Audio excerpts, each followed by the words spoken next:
anybody else's hands, this is a microphone. In my hands, it's a pipe Too much can be done on this mic that I ain't doing ready. Pipe bomb. Pipe bomb. Pipe bomb. In anybody else's hands, this is a microphone.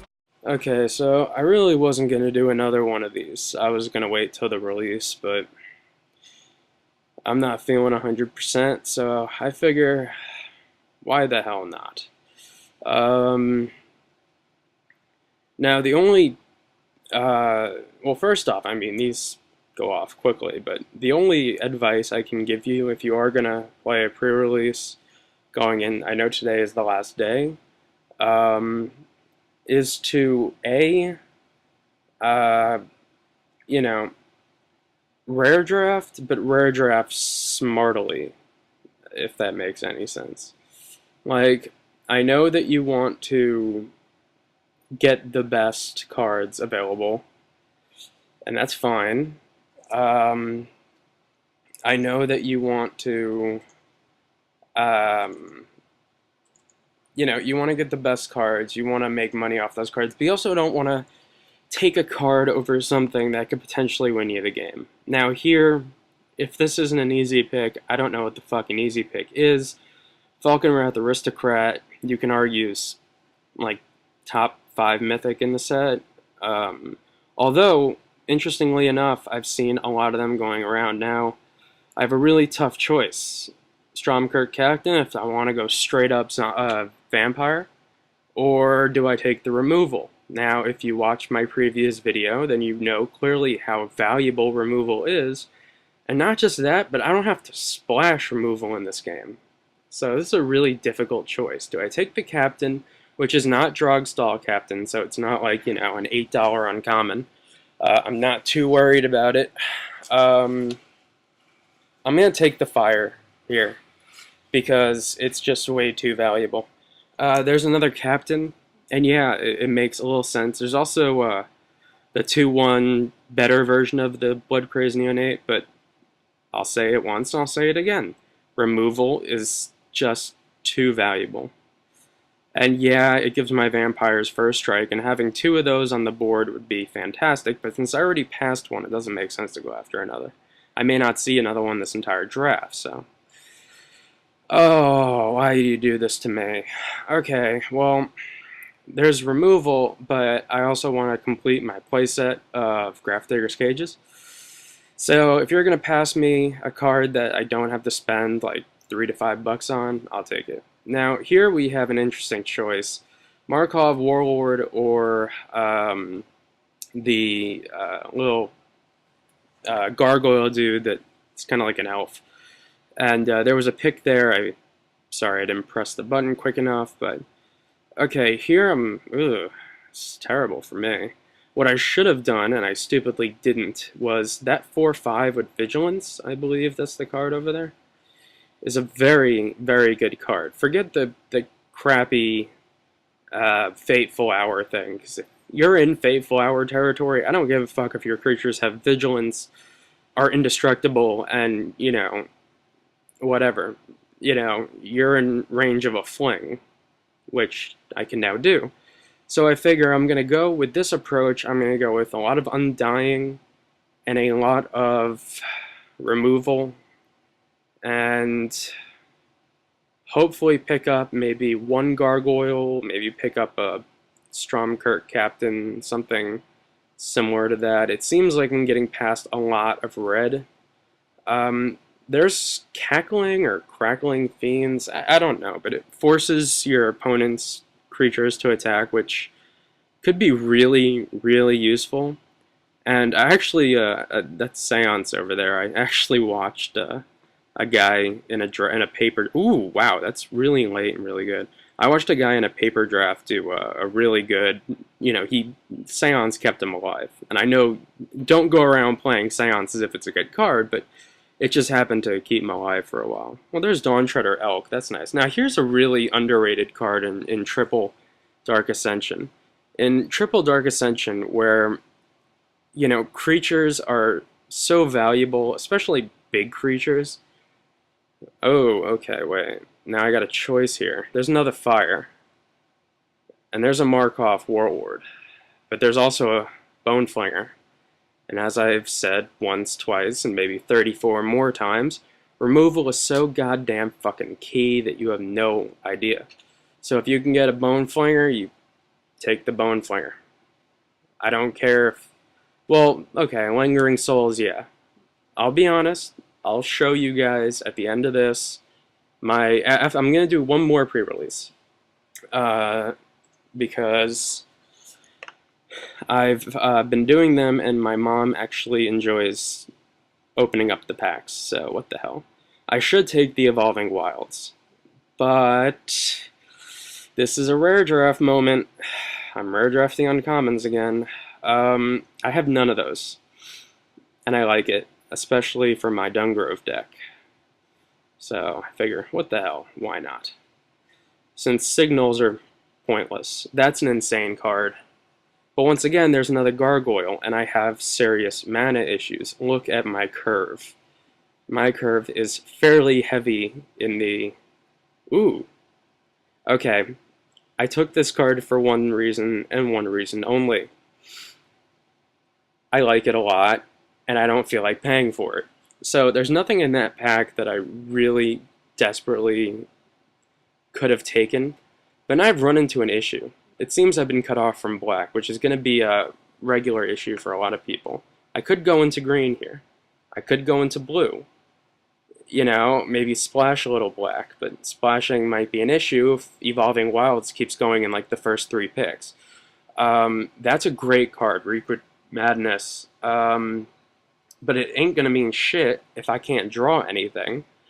So I think Requid Madness or Faithless Looting. I gotta go with the Requid Mad. Okay, thank God. That would have been a... Okay, now that little Fiend dude, he's a great card. I will admit, but once again, I need to draw things. Drawing things is nice. This is, by the way, only my 3rd pre-release, so... and I've made 57 tickets. And I haven't even sold the 1 Sorin I got, so I'm very happy about that. That little Forest Druid thing, that's a pretty strong card, because you see so much goddamn green. Okay, now I got a couple options here. I have a really good version of a Blood Crazed Neonate, a card that gives a creature Death Touch and takes out a creature, or a card that gives a creature Undying, which, by the way, there are times when you cannot give a creature Undying. Do not forget that. I have to stress that a lot because while playing paper, sometimes people forget the rules, you know, because they don't sell those little books anymore of the rules and such. Let's see, there's not much here. Giving a creature -13, -0, I feel like is overkill, but what the hell. That's a really nice late Undying card that works nicely into the deck. Now, if I was playing like with Innistrad, that I think it's called Increasing Vengeance, would be fantastic. Let me just hate draft that card. I've run into that card once before. I don't want to run into it again. Plus, it's an uncommon, and it's worth like 50 cents. See, that's smart rare drafting. Yeah, it's not a rare. I'm fully aware of that fact. What do I take? What do I take? Oh, I didn't go with it. Instead, I took the Fire Fiend. Now, okay, let me just mention for 1 second, this is triple DKA. They are going to be having these drafts after the pre-release, and I think the release, for like a week or so. That 5/5 for 5 mana is a fantastic card. Because you're getting what you pay for. You need a big creature, and you need something that can deal with, you know, it's a 5/5 for 5 mana. I really don't have to say much more than that. Okay, Clinging Mist is useless. Okay, so I still have the option of splashing blue if I were to get an Evolving. Oh, that's a really good white card. That's much better than either Angel or that are in Innistrad, but there's a better card in this pack. And my theory is that card right there forces two creatures to fight each other. My theory, if you don't already know this, is to, if there's a card that you can get more than one of, and a really good card in the pack that you can only get one of, take the card that can kill it, and you can get multiples of it. Also, the blue flash flying guy, there's the 2/2, basically, you know, HGH filled Doom Traveler. Rare drafting, the bane of my existence. There's a couple of great cards in this pack. Evolving Wilds, that one for Griptide is a favorite of mine. But once again, like I said, I had to finish off my playset, and I figure if they're going to pass it to me, ooh, wow, a foiled Farbong Flinger. If this was later in the draft, and there wasn't a Fires of the Undead, I would, or I think it's Fire, whatever. It's a shock with recoil. I would have taken, ooh, that's nice. That fits really nicely in the deck. I didn't expect to see one of those. I'm glad I did. Call to the Kindred in this deck, since my deck is like 90% vampires, would be great. There's a 4/4 for 3, you know, a 3/3 for 4 mana, which also works with Immerwolf. But Call to the Kindred in this deck could have been kind of interesting, but at the same time, I don't know how committed I was to blue. So I would like to splash green a little more, or just take Reap the Seagraph, which is a safer pick. But sadly, as you can see here, no mana acceleration whatsoever. That's an okay card. I mean, I've passed a lot of those little elves that are really good, but I think that guy is much better. I'm probably just going to take another 4/1 with Undying. I mean, you know, other than Vorapede, there aren't too many cards that doesn't kill. So I'm very happy to take that. And I also need to now fill up my 2-drop slot, because as you can see, my deck is very slow. Luckily, I have the Fires of the blah blah blah. I'm just going to call it, from now on, Shock. If Shock would recoil, okay? That's what it is from now on. Shock would recoil. I could take the Destroy Target Artifact, but you're only going to run into maybe 1 to 2 artifacts that you don't want to deal with, so only 1 artifact destroying thingy is good enough for me. I could take another 4/1 Vampire, but, you know, I took that green card because it's worth like 50 cents, and it's an uncommon, and it's late. You know, get some value. And sadly, I know this goes against everything that I've ever appreciated. Oh, by the way, that works really well. If you have, let's say, a 4/4 on the board, or a 5/5, and your opponent has a Headless Scab, or when you're drafting with Innistrad, if your opponent has a Fortress Crab, or just an oversized blocker, stick it on the blocker. Force him to do something about your creatures. Put him on the offense.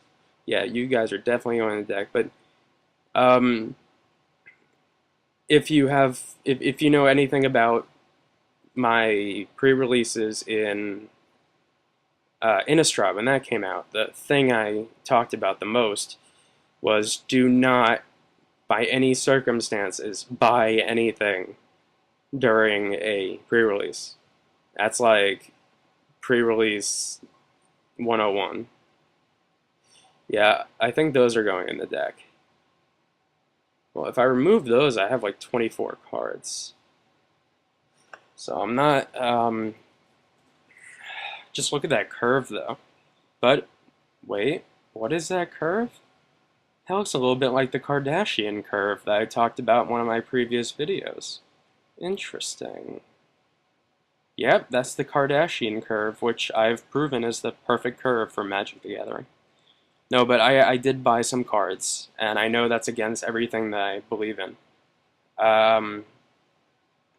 Oh, the Barcelona PTQ Modern is on. Too bad I fucking hate Modern. But I bought 4 Increasing Confusions for 1 ticket apiece. Sold my Lingering Souls, by the way. Whatever idiot out there is buying Lingering Souls for $5, I want to find you in real life and hit you as hard as I can. They're suggesting 1 Forest. I don't know if that's smart to have a 2-drop that's green and 1 Forest, but I don't really have many other options. And that's the only mana acceleration I have in the deck. So I guess this is what I'm going to go with. I'm not crazy about it, and Evolving Wilds would have been nice, but, you know, if they're getting taken in the top 5, it's definitely not worth it.